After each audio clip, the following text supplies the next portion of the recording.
사람마다 성격이나 외모가 다르듯 글씨체도 다르죠. 하지만 분명 우리 자신을 보여줄 수 있는 역할도 하는데요.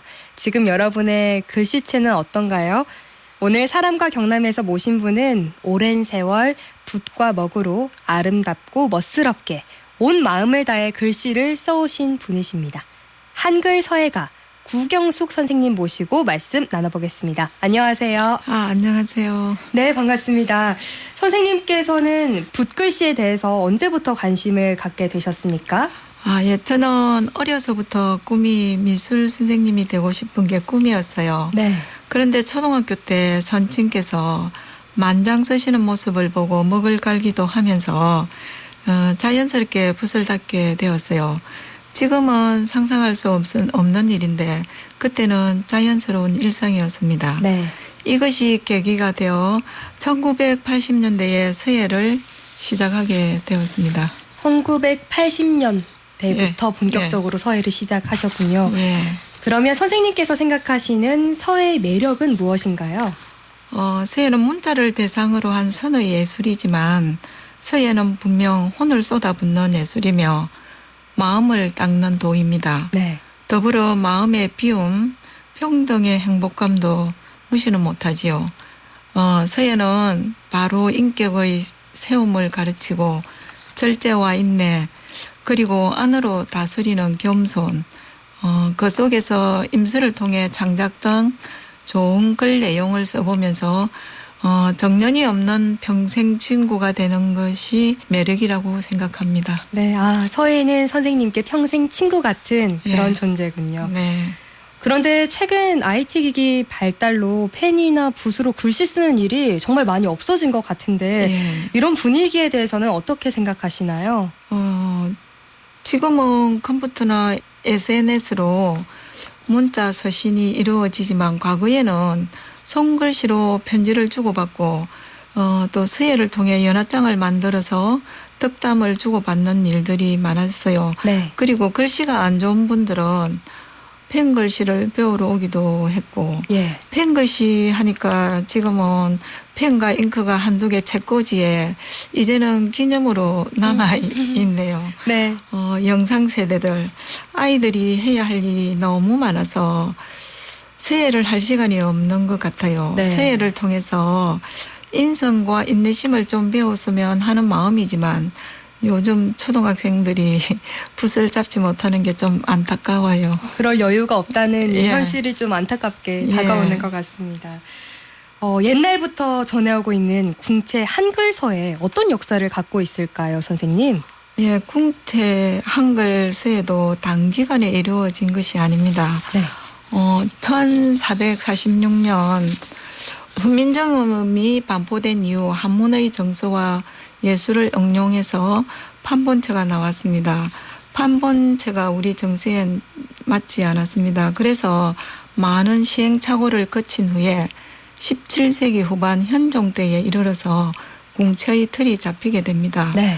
그 후 궁체는 발전을 거듭했고 조선 말기에 이르러서 완벽한 괴화를 이루게 된 것입니다. 예.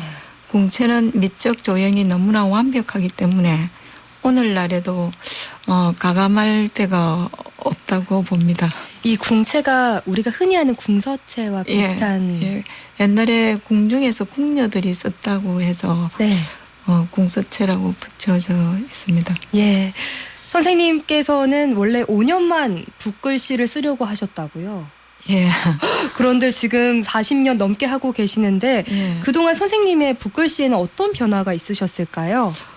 처음에 붓글씨를 썼을 때 한획을 가지고 가로액 세로 보름씩 연습도 하고 부족한 면이 참 많았습니다.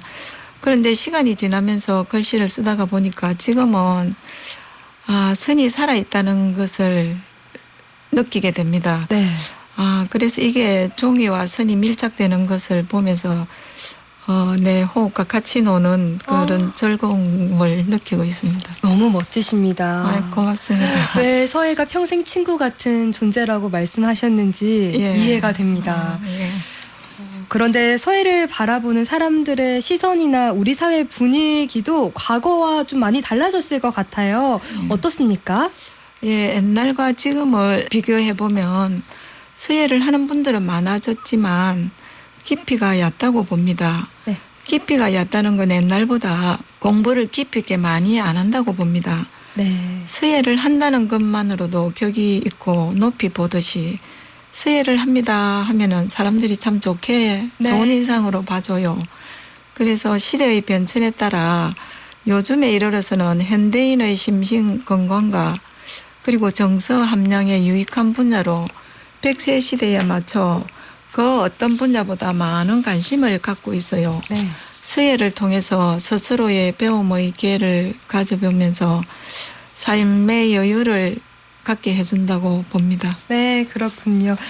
선생님, 서예에도 다양한 서체가 있지 않습니까? 몇 예. 가지 좀 소개를 해주시죠.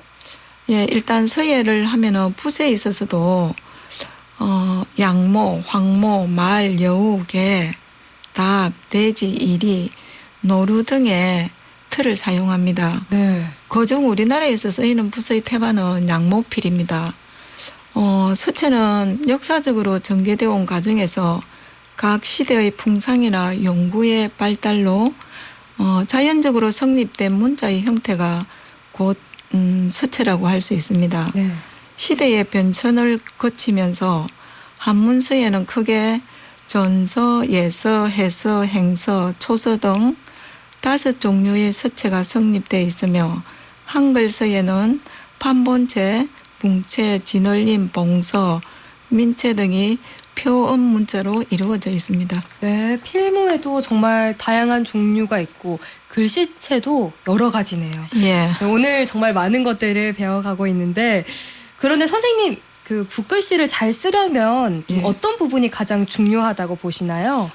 제가 생각하기에는 글씨를 잘 쓰기 위해서는 반복 훈련이 참 필수라고 생각합니다. 예. 수북이 쌓인 습작이 많이 나와야 음악가가 득음의 경지에 오르는 것처럼 스스로 노력해 가는 것이 시련과 좌절의 순간을 이겨내기 위해서 무수히 반복하는 작업에 어느 날 갑자기 눈앞이 확 열리게 되는 것이라고 봅니다. 예.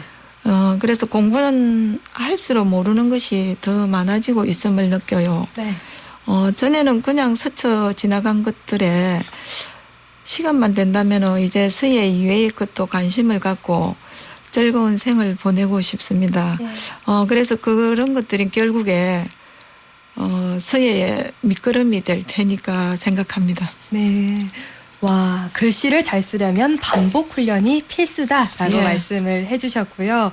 그동안 국내에서도 다양한 전시회를 하셨지만 독일에서 개최된 아름다운 우리 한글전과 또 한중서예 교류전 등 해외 전시회도 수차례 여셨는데 서예에 대한 해외 사람들의 반응은 어땠나요? 예, 우리는 우리 글이라서 늘 보니까 잘 모르지만은 우리 글꼴에 대해서 해외 사람들이 너무나 감동적으로 받아들여 주었어요. 네.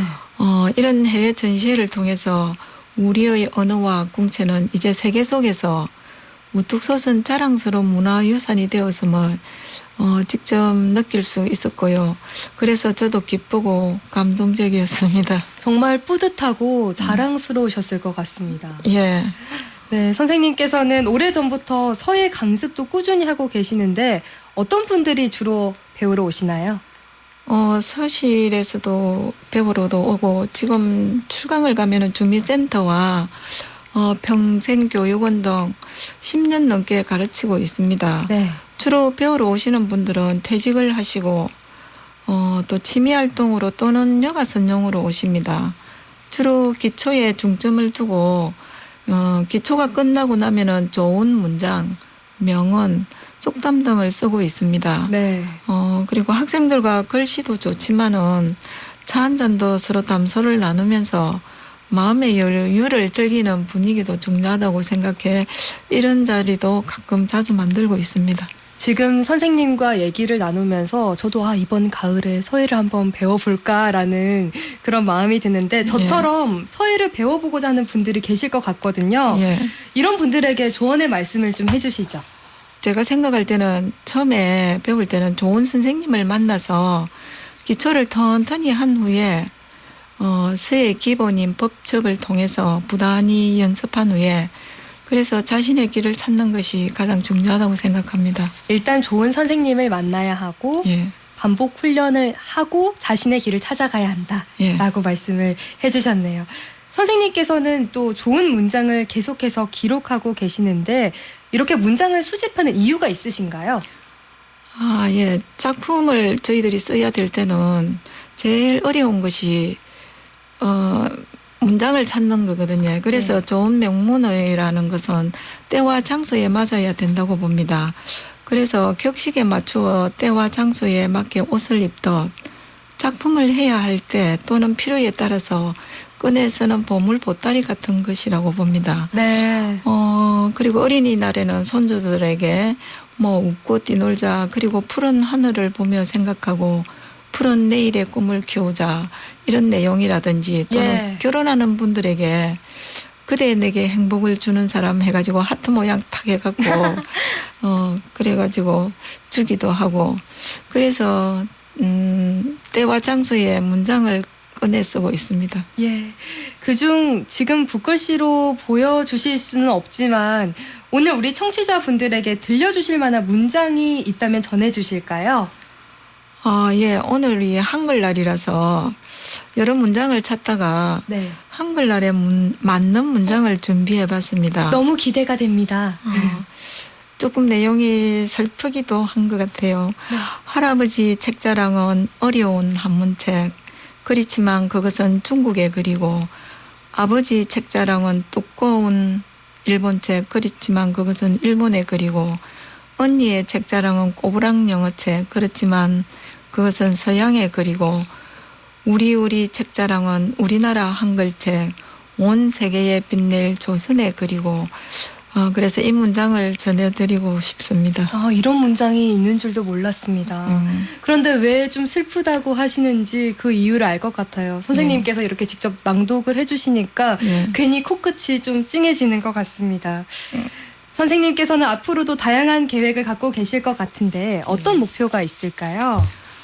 저는 작업을 하면서 지필목을 떠나서는 이 외의 재료로는 서예가 되지 않듯이 지필목을 근간으로 해서 울림이 있는 글씨, 향기가 나는 글씨를 쓰고 싶어요. 네. 그래야 다른 사람들에게 감동을 불러올 수 있으니까 이런 글씨를 쓰는 것이 저의 최종 목표라고 생각합니다. 향기가 나는 글씨라니. 어떤 글씨일까요? 향기가 나는 글씨라는 것은. 자녀를 잃어버린 분한테 무슨 글씨를 줄까 제가 생각해보고 고민한 끝에 삶이라는, 부시킨의 삶이라는 그 내용을 작품을 해서 드렸어요. 예. 그랬더니 그분이 이건 나를 향해서 준 그런 내를 보고 그린 것 같다 그러면서 참 감동을 받았을 때 네. 그때 제가 글씨를 또 쓴 사람을 울리는 향기가 있는 글이라고 생각했어요. 예, 지금도 울림이 있는 글씨, 향기가 나는 글씨를 쓰고 계시고 앞으로도 계속해서 많은 분들에게 따뜻함을 전해주셨으면 좋겠습니다. 마지막으로 사람과 경남의 공식 질문을 드리겠습니다. 구경숙 선생님께 경남은 어떤 의미가 있는 곳인가요? 경남은 제가 태어나고 자라고 공부한 고향입니다. 그래서 이곳에서 서예 활동을 꾸준히 하면서 많은 분들이 한글서에 좀 더 많은 관심을 가질 수 있도록 노력해야겠다고 생각합니다. 네, 오늘 이렇게 나와주셔서 고맙습니다.